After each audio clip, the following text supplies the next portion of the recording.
Welcome to the Voices That Propel Us, stories of justice, action, and community, a space where justice meets action and community voices rise.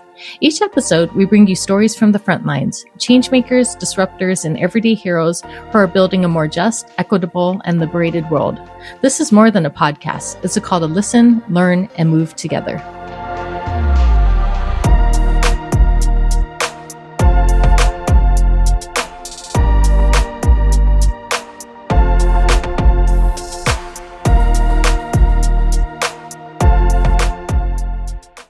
You're just listening to music from the incredibly talented Stephen Kong. You can find him on Spotify and Bandcamp. Today we have with us Evan Jaqua. Evan is a successful international business development specialist with an immense range of personal and work experiences in multiple countries. Fluent in several foreign languages, the ideas that form the basis for the Solutions Party come from having seen the world from multiple perspectives. He has concluded that this is a critical time in history and urgent reform is needed so that our country can not only reverse its alarming decline, but most importantly, achieve its potential based on freedom and prosperity. Okay, well, hello. I'm really excited, really grateful to be meeting you today. You do incredible work, and I think you take heavy subjects and make them in a light way that people can easily digest. And, I was talking to you a little earlier, but I feel like you fit in my podcast just perfectly because what I want to do is show people that we're capable of making changes. And I know that your work, really focuses on that too, like giving more agency to people. And I'm excited to have this conversation with you. How are you doing today? Well, I'm doing just great. And I've been looking forward to this for many weeks now. And I'm glad we can finally make it happen. Yes, me too. And I was, looked at your description of your podcast, and it just seemed like there was a real great match here and a real great opportunity to have a wonderful and hopefully very interesting and enlightening conversation for both of us and, of course, your audience. Yes, no, thank you. I've been looking forward to that too. And you just have from what I can tell too, you just have a genuine heart and really want to uplift people. So I'm excited about this. So just starting off, what moved you to start the Solutions Party? So was there a particular moment when you realized that you need to begin offering public solutions rather than just critiques? Well, yeah, this is, let me just start off by saying I've had the honor of living, in different countries. I've spent most of my life actually overseas. I spent 15 years or so in Japan and got my graduate degree there. I spent some time in China not too long after the Tiananmen Square incident. And then I've spent most of the last 20 years in South America. And I've had the opportunity to talk to a lot of different people, whether they're, in Japan or whether they're in China, or in Japan, I met people from Indonesia and Korea and other places. And then in South America, I've had the opportunity to meet people from multiple countries. And we've had a lot of very interesting conversations, but I've seen a lot of commonality. And so I tried to summarize a lot of the ideas that we discussed over these years on the blog, solutionsparty.org. And what it really comes down to is it's some very basic things that have plagued societies throughout history and that are plaguing us now. And it comes to something that's really very basic. Yeah. And if you don't mind, I'll just go right into it. Yeah, sure, of course. Well, the human brain is a wonderful thing, but one of its great weaknesses is the ease with which it can form addictions. We can form addictions to alcohol, to drugs, to social media, to junk food, to gambling. But probably the most addictive thing of all is power itself. This is a theme that, in the Lord of the Rings, about how people, once they get power, they covet getting power, and once they get it, they don't want to let it go. And this is what is wrong with not only our politics, but politics throughout the world. The minute our politicians get elected, their first priority is getting reelected and working with the special interests that help keep them in power. And so, it's like if I had to prescribe to you a very highly addictive medication, what would be the way, if I were a doctor and I had it, what would be the way to keep you from getting addicted? Well, I would give you small doses spread apart. That's exactly how power has to be allocated. I mean, how many Okay. times have you heard, such and such politician is not up for re-election so they can vote their conscience? And you think, well, gosh, shouldn't they always be voting their conscience? Why is it the first thing they think of is what do they have to Yeah. do to get reelected? Right. And not, what is really in the best interest of my constituents and for the country as a whole. And instead of that, we have these ridiculous political games where our politics or democracy should be a competition of ideas and vision. And what Right. it has come down to is into this tribal war of lies and emotion manipulation. It's kind of become sick entertainment, like so much of our news has become. Yeah. And so the basic idea behind the Solutions Party is let's limit political power to one term. And during that term, you cannot even run for another office. You have to wait for Okay. 2 years because the minute you make another office available, if they can run for another office, that's going to become their priority, is getting elected into Yeah. their new office. So the message is you get one chance to make a difference. And what are you going to do with that one chance? Are you going to selfishly try to get Right. rich and work for yourself? Or are you going to try to make your mark on history and go down in history as having made a positive contribution? Now, let me just step back and say that's just one thing because our problems are actually very complicated and it requires a Yeah. multifaceted approach and mostly faceted approaches and mutually reinforcing solutions. So what I've tried to address on Solutions Party Arga is not only problems with our politicians, which is the most fundamental, but with our political parties, with our judiciary, with our journalism, and a Right. whole host of other issues that are all kind of intertwined. So in a very big nutshell, that's what Uh-huh. it's all about. Yeah. No, I love that. Thank you so much. And I'd love to just explore more of like, the background too. So I know that you talked about like traveling to a lot of different countries, but Right. how has your personal story shaped the way that you see democracy, justice, and community today? Well, I think a lot of it has to do with number one, having been lived in communist China, and Mm, I was married at the time with a Chinese woman whose family had suffered, and I lived with them terribly okay. under tyranny. And the thing is we talk about communism or we talk about um, you know um, Islam or these other things. They Mhm. are not. I know this is going to raise a lot of bell. These are not. These are just simply ideas or religions or whatever. When things really go bad is when you get a concentration of power, be it Yeah. communism, be it theocracy, be it fascism or whatever, and that's what we have to avoid. If a country, after hearing the ideas expressed Mhm. clearly and honestly and fairly, decides to go with a communist government, well, that's their choice, and we should honor it. But Yeah. the key is that the people need to always retain the power to remove that government if that Mm, government doesn't deliver. So I think living in communist China is one of the big things, and then living in South America, where yeah. you have, so much of our immigration problem. I think we need to step back and really let's think about what the causes of our immigration problem are. Well, tyranny, just like in Mhm. the communist China. Well, people from Venezuela and Nicaragua and Cuba. I've met hundreds Yeah. of them, literally, who are escaping tyranny. You've got people escaping violence from, the drug cartel violence, which I tried Right. to address, solving the drug problem, the drug war, ending the drug war. Mhm. Then you have corruption, terrible corruption, which I have seen myself Uh-huh. numerous times, and not only in South America, even in Japan and elsewhere. And it's a worldwide cancer that needs to be approached in an international way. And then, the combination of those things, the tyranny, the corruption, Yeah. and the violence, leading to really the poverty, which makes people want to, exodus and maybe come to the United States, which people have always seen as the shining Yeah. city on the hill. And so my personal experience, I think, has been driven by that, seeing Mm. the world from different points of view and interacting with people who have suffered unimaginably under different circumstances. And, Right. in our country, we have to be honest, things are not going very well. And it's very, the horrible division that we have. It's not by accident.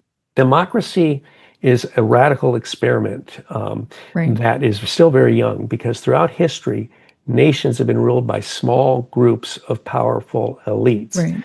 And you may have heard of the divine right of kings. That was in Europe. That's how kings and royalty justified their existence because they were told, or they would say that, well, that's what God has made us. God has made certain people to Hmm. rule over others. And Right. Trump's version of that, by the way, is his winning gene. He says he's got a winning gene, like he's got some Yeah. fundamental advantage that normal humans don't have. Well, the notion that all men are created equal, it should be written all people are created equal, is a repudiation of that. That basically says that nobody is born with an innate right to rule over others. And it's the first form of government where you give the power to the people, not Yes. to a small group of powerful elites. Well, there are forces throughout the world, Hmm. whether we're talking about Putin, whether we're about China, whether we're talking about theocracies, whether we're talking about very rich, powerful people who want to return the world Hmm. to one where nations are ruled by very small groups of powerful elites. And the issue is, especially now, what is extremely dangerous. I've actually, I used to work in the field of AI, Okay. is that the technology now exists where once there is a concentration of power, they can use technology through constant surveillance and through AI to make sure that their power is never challenged. So this is a Wow. critical point in history. So the division we see, you know, throughout history, um, how have the people with power kept power? How have they gained power? They've done it Right. by dividing people. They have Right.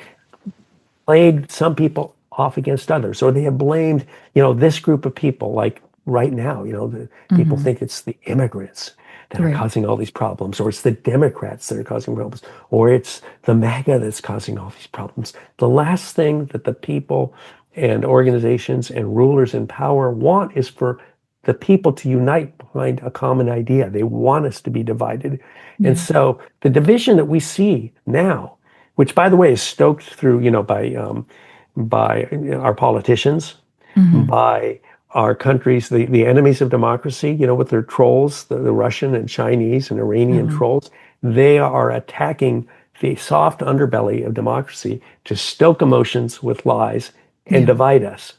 So we have to change from being a politics based on lies and emotion manipulation and getting back to a democracy, or Right. actually for realizing for the very first time, a democracy that's based on ideas and vision. And so I've proposed a number of ideas to get to that in Hmm. solutionsparty.org. But I guess I want to emphasize that this is a critical point in our history now. And Yeah. this division, this horrible division that we're seeing, the out of control emotions that we're seeing, the viciousness that we're seeing, Yeah. is not an accident, and it is exactly what it's being used to weaken and eventually destroy this sacred Right. gift of democracy. So Yeah. again, that's kind of a long-winded response. It's No, funny, that's it's beautiful. hard to talk about any things that just like in small Yeah. sound bites because, as Right. I say, these Totally. are multifaceted Hmm. issues and they're all kind of intertwined, and you can't just talk Yeah. about one thing without kind of bringing up the others. Yeah.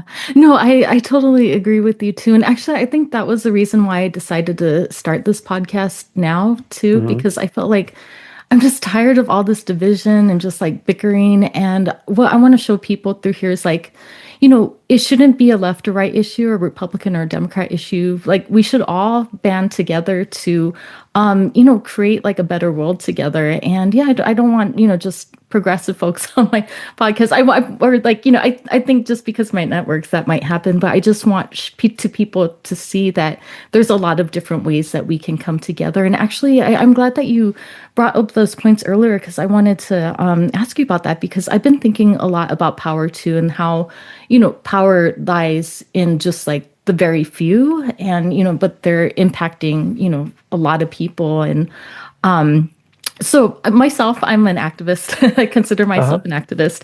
And so just to let you know, I have the lived experience only living in America. So I could probably only speak on that. But yeah, I'm curious to hear what you think about like the power of the people. Because for me, I feel like there's so many genuine, loving people. And I feel like, if it were up to us, I think things would look a lot better. I think people get tense and start acting out just because, if they're pushed up against the wall or, don't have money or food. Or even, with this recent government shutdown and the, STAT benefits disappearing. Unfortunately, I heard that people actually banded together and just organically did like, hey, we have some food here. Come by, if you need food. Hmm. And I just feel like people can make it work. There's just like, I don't know, like, do you feel that things can work if we distribute the power more evenly rather Well, than, I think just being at the top? I want to give a little bit one story a little bit from my personal experience, Sure. and that because I think it kind of fits in here. Yeah. Is I went to a very small liberal arts college, and Okay. it was liberal in every sense of the word. Now, Hmm. I was a young Republican. I Okay. just voted for Proposition 13 in California, the property Okay. taxing. I was staunchly, pro-capitalist, Uh-huh. staunchly anti-Soviet. And, I Okay. can tell you, I got Uh-huh. into more than a few emotionally charged discussions with my fellow students. But I Uh-huh. can tell you this that, Yeah. after all the heated arguing, after all the intense debating, after all Hmm. the points and counterpoints had been made, we could go and have dinner together. We could go and have lunch together or coffee together. We'd study together. We'd laugh together. Because even though we disagreed strongly, we never thought that the other person had bad intentions. We had different ideas and we felt passionate about those ideas, but we never let it get personal.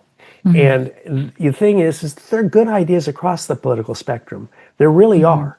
And if those ideas are expressed honestly and clearly, then let the people decide. Because if your ideas are Yeah. really the best ideas, and if they're expressed honestly and fairly and clearly, over Hmm. time those ideas will prevail. But let's get the lying out. Let's stop the wild exaggeration of what Right. I mean, all this, you hear these like, Stephen Miller. I mean, just over the top, Hmm. anything communist, and it's really when I hear, those labels like Yeah. communist being just loosely used, I just think, well, have you ever lived in a communist country? Have you Hmm. ever seen people really so? And so I think that if the hope is for our country is the Yeah. following. I've had a lot of discussions with people, and once you get past the emotions, you really that most people uh, want the same thing. They want freedom. They Yeah. want prosperity. How we achieve that, we have different ideas. But that's the good news. If you want Hmm. a country where everybody thinks the same, you're going to get North Korea. We have to celebrate the diversity of our ideas. It's a Yeah. competition of ideas, and some people don't like. About that's what democracy should be, a competition of ideas. Now, some people don't like competition and they want to just have a monopoly of ideas. But I think that one thing that we must understand is that the politics of division is a never-ending spiral to nowhere because even if you could get rid of all the Democrats, let's say, or all the Hmm. Republicans, okay, that's not going to create a Garden of Eden, an agree fest. Before long, Right. disagreements will appear. Yeah. Uh, Unscrupulous politicians will take advantage of those agreements, and you'll have the same thing all over again. Yeah. Division, people have always argued, people have always disagreed, and they always will disagree. The key is how do you handle those disagreements?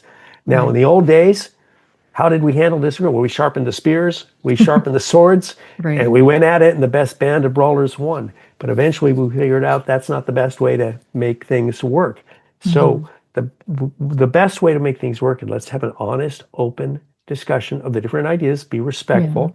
Let's vote on the ideas and let's move forward. It's as Yeah. simple as that. It really is. And Yeah. so I think the key, the hope is let's recognize that the problem is not your fellow American. The Hmm. problem is our politicians. That's because it's in whom Yeah. we entrust the power of the people.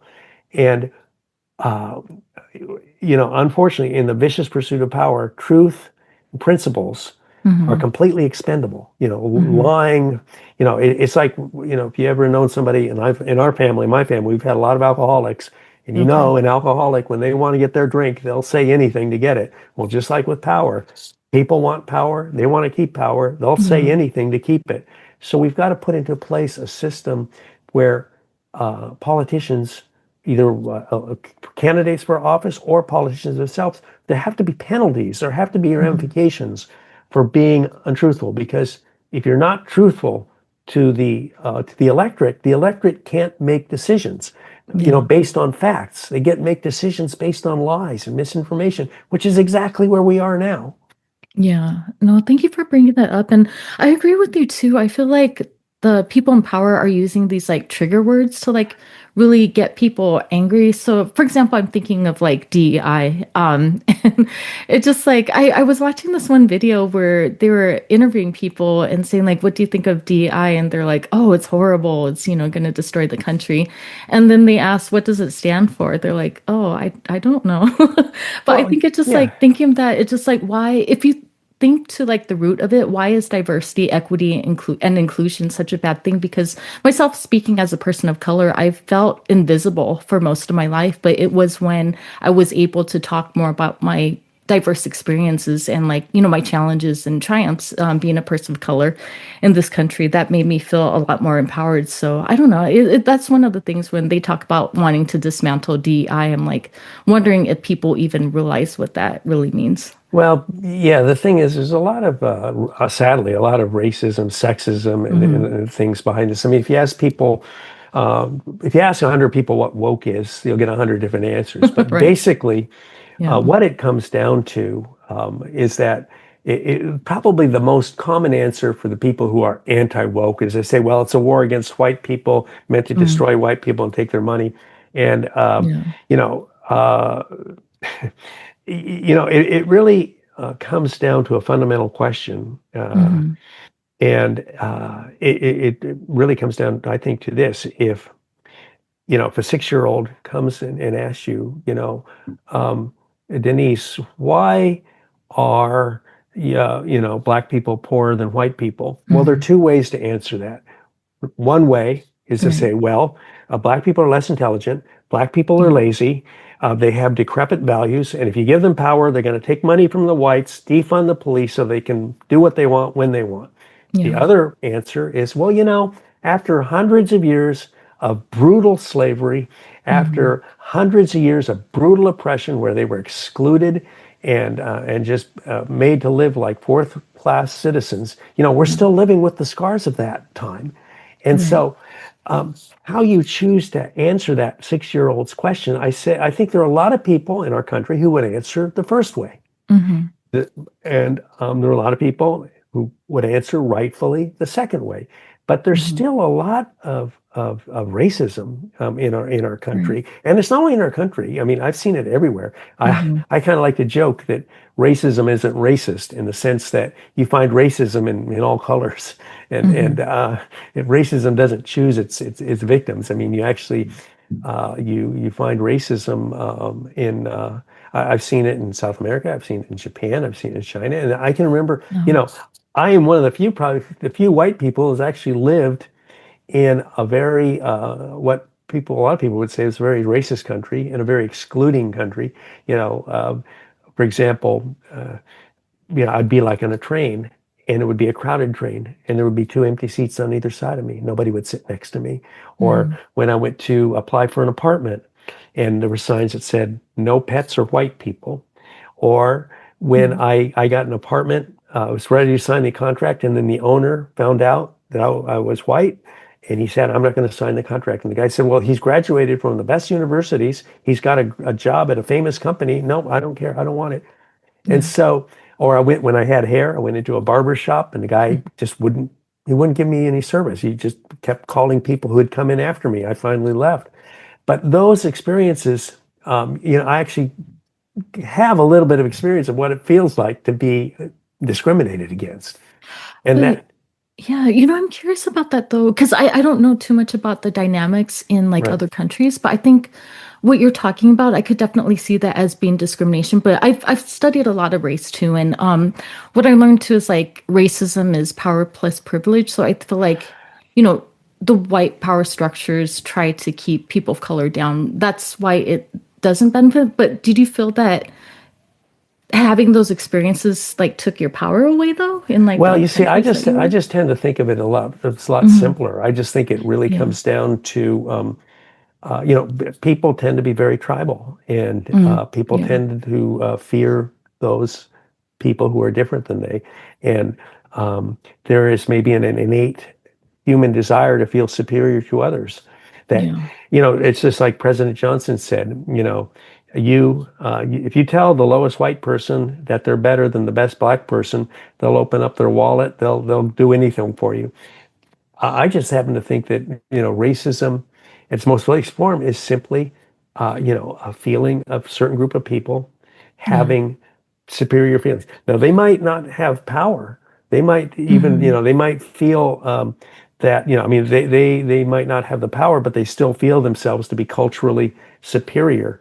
I mean, Oh, China, for example, even as they were losing wars to the Western powers, they thought of the Western powers as barbarians. There was even, and the yeah. same in Japan.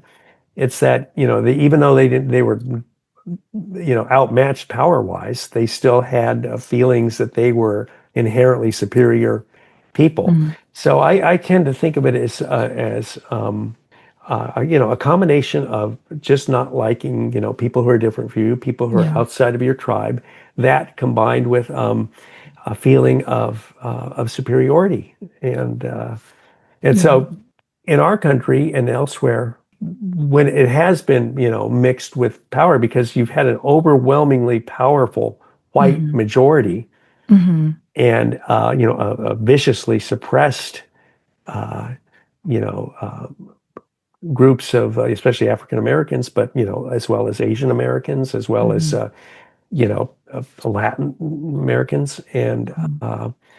and that the combination of the racism, the power has really been particularly devastating. Yeah. No, and I think what you were saying too about like divide and conquer, I totally believe that that's intentional because there's a lot of I've read through history just a lot of like black and Asian tension as well. So you had like the LA riots or my so my grandparents on both sides of my family were actually in the Japanese American internment camps during World War Uh-huh. II. And I know that like later on, like uh, people in power would say like, oh, Japanese Americans did that. They lost everything and built themselves back up. So when I was in college, I learned about this exact term. It was called model minority myth. And it's a myth created to be like, oh, Asians did it. Why can't you other people of color do it? And it was a way for us to like, I think, not encourage us to be in solidarity with each other. And also I learned there was like a lot of like Black and Asian American solidarity during the civil rights movement, but I didn't know about that until I went to college, like specifically in this like I think Japanese American class. And I feel like they want to divide people of color because I don't know. They don't want us to see because I think we can really be a solid force if we really band together to fight against racism together, rather than us like doing infighting with different communities of color. Right. Yes, I know. But pitting one against it. I mean, this is Mm, the classic. But I think one of the big differences, and I'm not going to pretend to be an expert on this, but mm-hmm, I will say, having lived in China and having lived in Japan, that one of the things that has been very helpful for the Asians, of the Asian people of Asian descent in our mm-hmm. country, is that they retained, for the most part, very strong links to their native culture. The Okay. Japanese did, as well as the Chinese did. And with the African Americans, or even with Latin American, they would speak Right. Spanish in the home. the food, there was the the all the wonderful aspects of the Latin culture. But Hmm. because of hundreds of years of slavery, where Hmm. their native culture was literally beaten out of them, their native language, Right. they that I think is what made a huge difference is that they have were so through centuries of this brutal slavery. Hmm. uh, when slavery came to an end, but there was still they didn't have the links to their ancestors' culture that, at least from my point of view, a lot of people of Asian descent still Uh-huh. have. Yeah, no, yeah. And I think I I think think it's I I think think it's great. Like we have to have these kind of conversations, I think, to really, yeah, acknowledge what's going on. But I'm sorry, what were you about to say? Well, yeah, I was just kind of sorry, I kind of forgot my point there. Uh-huh. But yeah, I think that just like what the Japanese tried to do to the Koreans, that Hmm. they tried to do the thing they went after for 35 years was to try to destroy the Korean language and the Korean Yeah, culture, yeah, because then they could mold the people and have them be subservient. yeah, Um, and there would be no competing culture. There would be no competing language. And so destroying a people's language and culture is one of the conventional or one of the classic ways yeah, of, subjugating people. yeah, And it didn't, from my point of view, at least with people of Asian descent, that the um, the brutal cultural side, is that a word? Destroying uh-huh. of the culture wasn't didn't happen to the same extent as happened with people, Yeah, particularly of African descent. yeah, yeah. Um, no, thank you for sharing that. And yeah, because I feel like it's just like, yeah, like I was saying, I can't speak on other countries of that experience, but I feel like that's what happened in my family. I think a lot of Japanese Americans too, that during this time, like World War II, the Japanese were the enemy, so they wanted to be as American as possible. So yeah, my family by second generation, the language was forgotten because they wanted to like be American. So like they'd rather not talk to their children, and try to be American. Yeah. So I feel like there's that like, erasure of culture too that happens, which, that's why I was a big proponent for like DEI, because I feel like we need to talk about, these pains and like bring back our culture, because I feel like the oppression was trying to erase us and make us invisible. Right. Yeah. Well, I can say this. I worked in a Japanese company. I graduated from a Hmm. Japanese graduate school, and I was the only non-Japanese. Okay. And I can say this. I came away from that experience believing very deeply in diversity. Hmm. And when everybody thinks the same, which is what happens when you have Yeah. just a monoculture, and especially because it was so sexist. Uh-huh. The Japanese company, there would be these young, very intelligent, very well educated young women. They'd be serving tea and making copies and answering the Yeah. phone, and then you'd get these men who had maybe a seventh grade education, but the fact they were men, they would get automatically promoted to, Hmm. section manager or something. Yeah. And when I worked in the Japanese company, I knew I could never progress beyond. I knew there was a glass ceiling that they would Okay. never, because no Japanese at the time ever wanted to report to a foreigner. Just like in the old days in the armed Hmm. forces, when they wanted to integrate the armed forces, they didn't want. There were a lot of people thinking, well, no white man will ever want to be subordinate to a black Hmm. man. And so I kind of that was one of the reasons why I ended up leaving the Japanese company and starting out Okay. a business on my own, because I knew I would never really Yeah. advance. That was a complete glass ceiling there. Yeah. And so I came away believing very strongly that you want a diverse environment. You want to have people of different points of view who are working together, because when you get different points of view, you get different Yeah. ideas flowing, you get different perspectives, and that's how Yeah. really great things happen.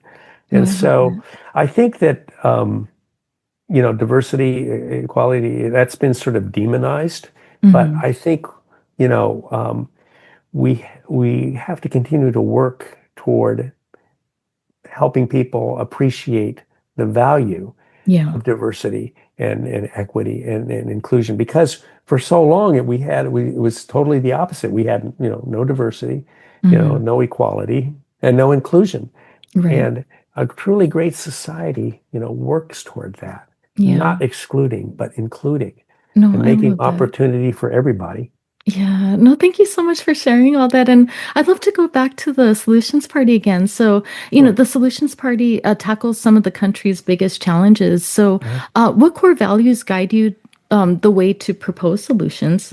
Well, I think first of all, the most important thing is just, you see, the thing that drives me more than anything is just, I want to see our country and our world, be Right. a world where, opportunity is rich and that, we have we don't mind the rich getting richer, but we want the middle class Yeah.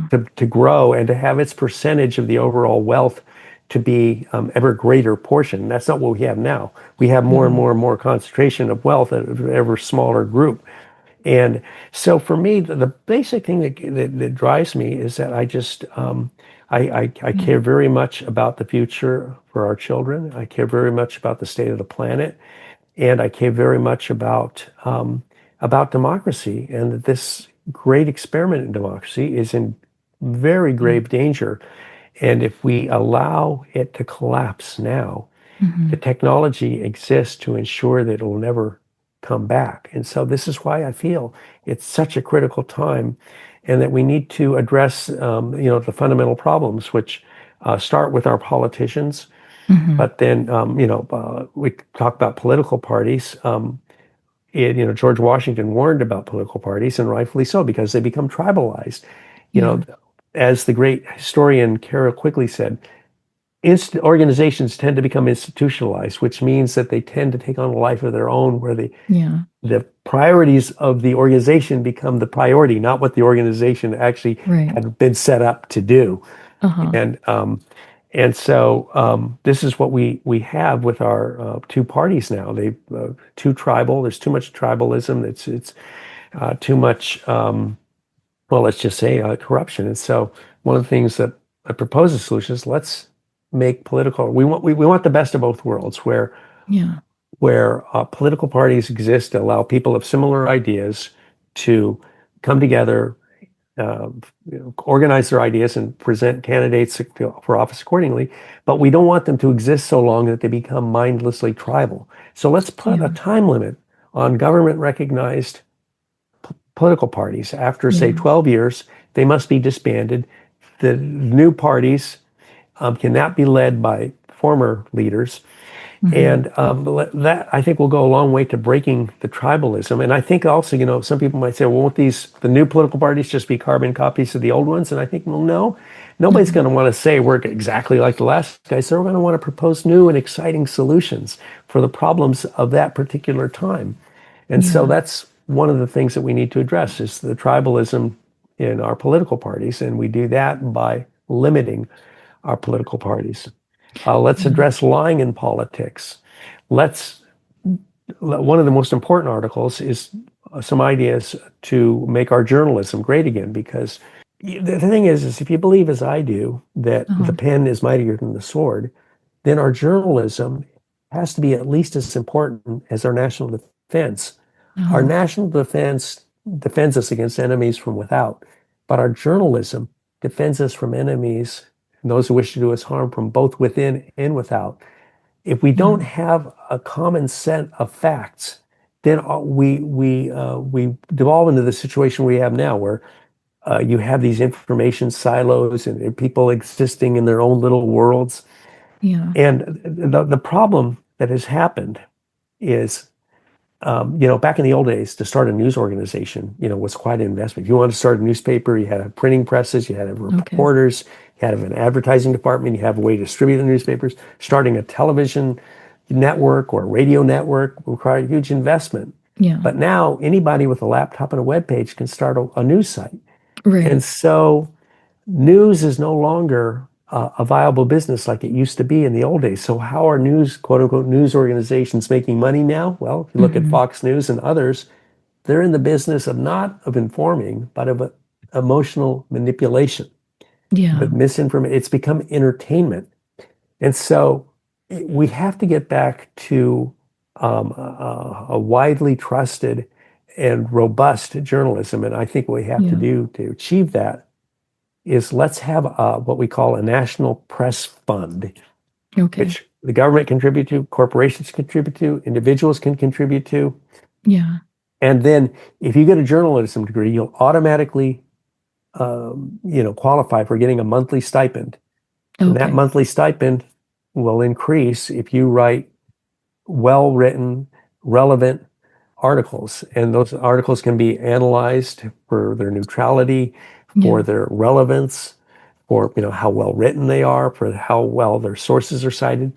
And so we don't have to have, we can make journalism a viable career again. And the same with news organizations. Like, Hmm. somebody wants to start a small town newspaper. Well, from this National Press Fund, that can support that. And then in addition to, so the way we get to that, let's certify our journalism. So we certify doctors, lawyers, database engineers, truck drivers. Uh-huh. Let's certify our journalists. And if you get a certification, you qualify for a monthly stipend that can increase as your Okay. number of articles Yeah. increases. In addition to that, we give them a grade. So if their articles are well written, as I say, and they're relevant, and they write frequently, well, they get a higher grade. But if their grade falls below a certain level, they Mm. risk being decertified. And this Okay. can apply to news organizations. Are they, like Fox News as stands now, would not be certified because they're in entertainment. So Uh-huh. let's encourage these, let's make it viable for news organizations to come back and provide news, and let's grade them, and Yeah. let's make our journalism widely trusted again. Yeah. And because if we don't have a common set of facts, we can't make decisions based on those facts, and Yeah. we can't move our society forward. So our journalism, we have to take steps to make our journalism reliable and widely trusted Hmm. again. Yeah, no, thank you for sharing that. And, I'd love to explore more like how other people could get involved. So, as we talked this short time during our conversation, like there's just a lot going on. And I feel like it can be overwhelming for people to like think that they could even make a change. But one thing that I want to show in this podcast that like you don't have to have a title or you don't have to, be involved with like this kind of work specifically, but like little acts kind of add up and we can really make a difference, if we just do these small acts. So yeah, with that, many of our listeners want to make a difference but don't know where to start. So what do you think is one small tangible action that someone can take even this week to strengthen our democracy? Well, I think one of the best things you can do is Hmm. to actually have a conversation with somebody who has a different point of view, and do Right. so in a civil way. And, uh, let's take the emotions out of it. Let's have a conversation, and um, and let's just exchange ideas, with somebody who is different. And if they say something that you don't think is accurate, well, let's explore that. Let's see what the facts are. If we can't, like if the person you're talking with makes a claim that, you're kind of a little bit questionable about, well, let's look into that Yeah. a little deeper. I Yeah. think that most people, if you start getting past the emotions and you get Hmm. past all the misinformation, most of us want the same thing. We Yeah. want the same things. And what we need to do, I think, is we need to start being, as one of the articles I wrote is, what's the true source of America greatness? The true source of the greatness is the civility and the respect with which we treat each other. That has been the inspiration for people throughout the world. Uh-huh. And we have to get back to a country where we treat each other with respect, and Yeah. we have to get out of our comfort zone and talk with other people, Yeah. about the different ideas. And it's okay to be challenged. And Right. if it's okay to be wrong, the thing is that um, you actually learn. I've made a lot of mistakes in my life, but Yeah. uh, my cousin, he used to play pro football. They used to have a motto, winners make mistakes, losers make them twice. It's okay to Okay. make mistakes. The important Right. thing is to learn from them, and Right. even celebrate them. So let's take the emotions out. Let's let's challenge ourselves. And so I think that's one of the first things. Okay. Let's get out of our comfort zones. Let's talk with people who are, even if we find their ideas vile, you know, Yeah. I think that let's give them the respect. Let's give them respect and let's listen to their ideas and let's try to engage with them Right. and keep the emotions under control. Yeah, no, I definitely agree. That's what we need to do. Yeah, I feel like we do need to do more listening and talking. And I don't know. I just feel like this climate, there's so much division, even as far as like hatred, maybe. But like, There how do you is. think we could even start getting to that place? Like, what are small like steps where we can start taking to Well, like get in the right direction? one of the things I try to do is I do post on X, Okay. um, and I try to engage with people. And the thing is, X, it's become like a loony bin. I mean, people are just way, way, way Uh-huh. over the top, and so when I post something and they come back with insults, I try Right. to engage with them. I try to say, I don't come back with insults. I try to explain my point of view and indicate I'm really interested in hearing their point of view. And in most cases, they start being a lot more civil. Mm-hmm. They start being a Mm-hmm. lot more civil. And so, on social media platforms, and if somebody insults you, you know, say, okay, try to engage with them. I'd be interested more in your point of view, Mm-hmm. and then and there are going to be some people who are just going to be mean and vicious no matter Yeah. what. Like the But other, trolls. I feel like yeah, some people. but I think in most cases that once you start presenting your point of view you say, okay, this is what I would think, I appreciate your comment, even if I don't say this, but even if it was just an insult, Hmm. and then I'll explain my point of view in a little bit more, and ask them for their point of view. And Yeah. then you find that most people right now, it's people are kind of trigger happy when it comes to Hmm. insults. That's it's just No, I like, agree. and you have to be kind of a little thick-skinned and not let it get to you personally. And there is a lot of anger, and rightfully so. Things aren't the way they should be. This Yeah. country, there are just a lot of things that, are not right with our country. But as Winston Churchill said, Hmm. Americans always do the right thing after they've done everything else. And so I No. think that we're going to come Yeah. out of this much stronger than before. We just have to engage with people and let's focus on ideas. Let's Yeah. not focus on misinformation and lies. Let's focus on the different ideas. And Yeah.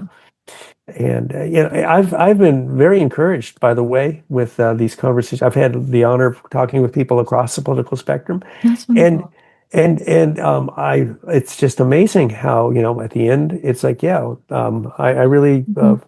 I like your ideas. I agree with what you say. I mean, one of the people was a Trump endorsed uh, Oh, attorney general candidate in Georgia. You can imagine okay. what his point of view was. Hmm. But we had a great conversation, That's and wonderful. so yeah, you treat people with respect. Yeah. Let's have an exchange of ideas. I really want to know what you think. I'm going to present my ideas, and Yeah. even if we agree to disagree, let's agree to be civil. Let's agree to maybe even be friendly. Yeah. No, no, thank you. No, I had such a wonderful time talking with you. And just as we're wrapping up, so if you can imagine a more equitable future, what would it feel like? And what keeps you committed toward working towards this? It comes down to this, Uh-huh. very basically this. I have seen so many people uh, born into situations where they will never have an opportunity to achieve their potential. And probably Okay. the greatest squandered resource ever is Yeah. human potential. And it just breaks my heart to Yeah. see whether I've seen children in China or in South America, or not just children, people because of their circumstances will never have the opportunity to achieve their potential. So let's work toward a world where everybody has the Hmm. multiple opportunities to achieve their potential.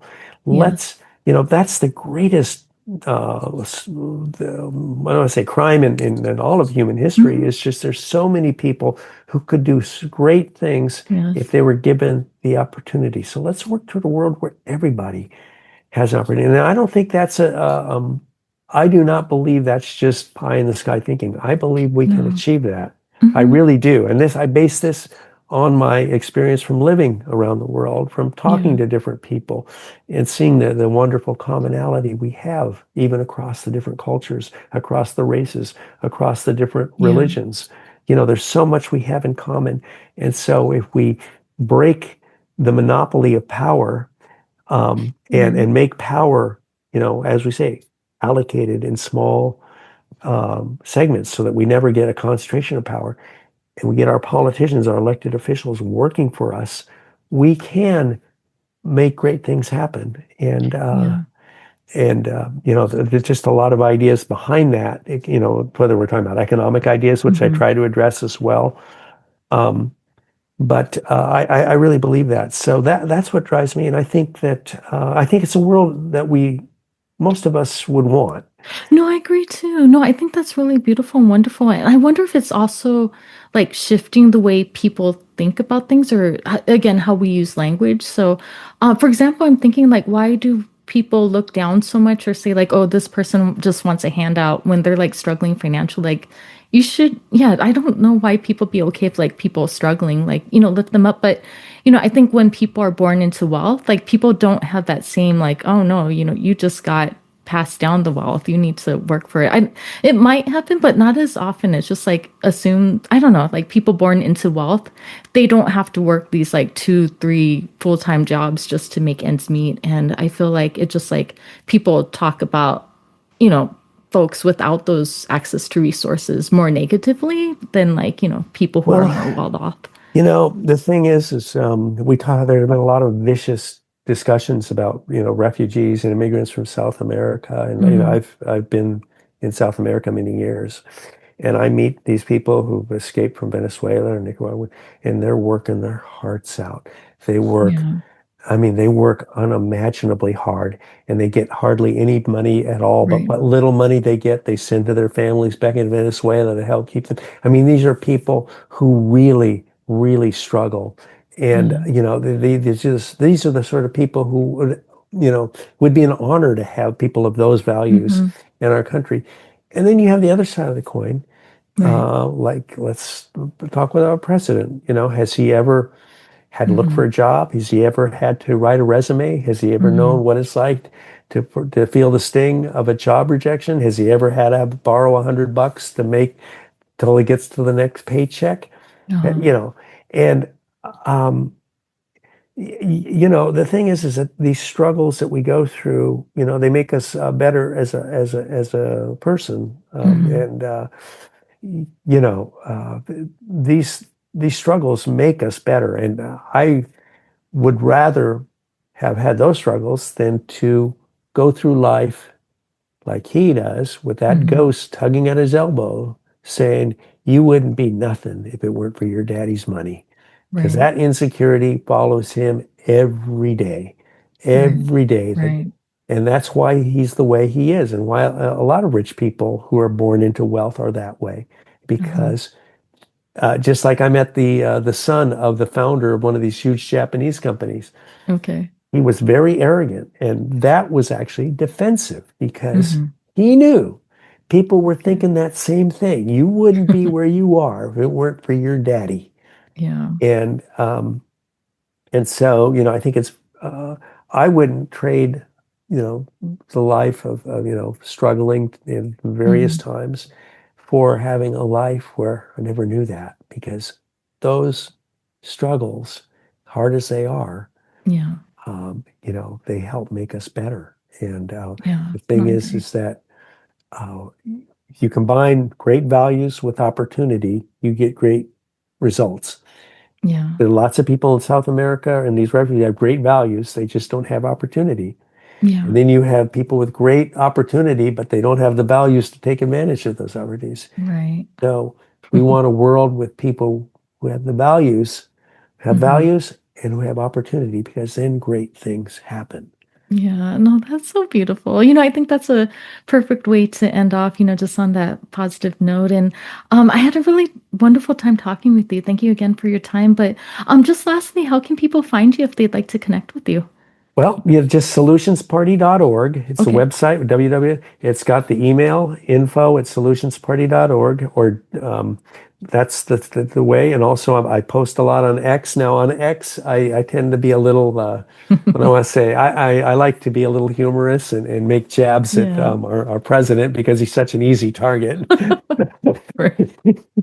Yeah, I mean, honestly, he's such an easy target. And, Yeah. but I No, I try to feel be. like some things that happen, it's a skit where it's like you cannot make up, something that happened, but it's like, no, this wasn't a comedy skit. This was reality.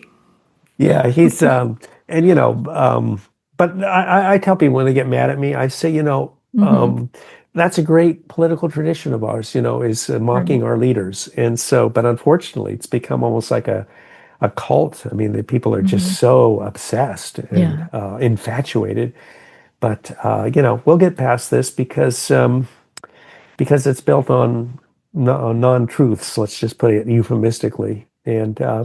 once people understand the real problem is our politicians and their obsession with Hmm. power and the special interests that they align with, and we break that and make, our politicians, you get rid of the whole notion of career politicians, have them dedicating themselves 100% Yeah. to their job instead of, half their time working on reelection, then great things will happen.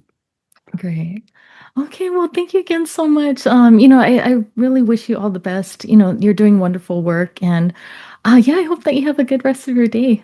Well, thank you, Denise. I've enjoyed this immensely, and Yeah. I look forward, maybe sometime down the road we can do it again. There are lots of things to talk about. Yes, definitely. And you're always welcome back here anytime. Well, I can hardly wait. So, well, thanks again. Oh, by the way, you're in LA? Yes, I'm in Riverside County. Oh, okay. Well, great. Maybe Okay. sometime we can get a coffee together or something, Yeah, because I'm yeah, in that'd this be area. wonderful. I'm in this Yeah, no, area no, a no, for lot. sure. Yeah, So, we love going to the LA area, so I'm sure we'll connect at some time. okay, Okay. perfect. Okay, thank you. Thanks again. See you later. Bye. Bye-bye.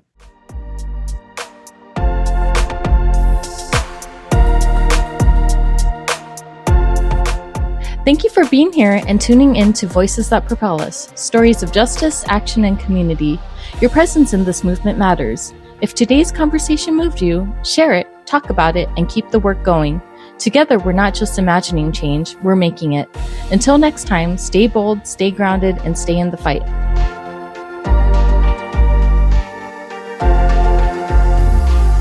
Every time I feel so mad and sad and bad, I say to myself, relax, lean back, it's a brand new day.